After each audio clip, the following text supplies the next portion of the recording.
জনাব, আপনি আমাদের স্টুডিওতে এসেছেন, আপনাকে অনেক অনেক কৃতজ্ঞতা। আপনি যদি আপনার জীবনের অভিজ্ঞতা শেয়ার করেন। ধন্যবাদ আমাকে আপনাদের এখানে আমন্ত্রণ দেওয়ার জন্য। আসলে সংগ্রাম মানে আমি এত দূর যে আসলাম এটার পিছনে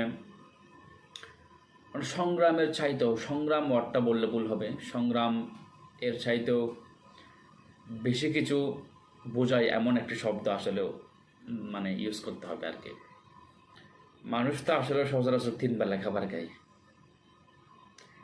কিন্তু 3 বেলার পরিবর্তে 2 বেলা তো দূরের কথা, 1 বেলা তো দূরের কথা না খেয়ে কিন্তু আমি অনেক দিন রাত্রি যাপন করছি।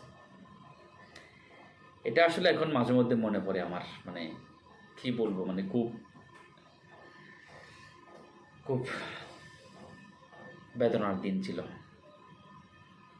প্রথম যখন এই ঢাকা শহরে আসি তখন আসলে মানে অ্যাজ ইউজুয়াল বললে হয়তো আপনারা ভাববেন যে মানে কোটিপতি হওয়ার পর সবাই কিন্তু এই কথা বলে, কিন্তু না, জাস্ট একটা কয়েন ছিল, একটা কয়েন।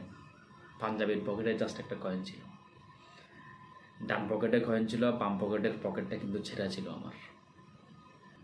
ওই 1 টাকার কয়েন থেকে কিন্তু আজ আমি কোটিপতি, সবই আল্লাহর রহমত। কত জায়গায় কাজের জন্য ঘুরেছি, কত জায়গায়, এ দূর দূর করে তাড়িয়ে দেয়, সে দূর দূর করে তাড়িয়ে দেয়, হাল ছাড়েনি।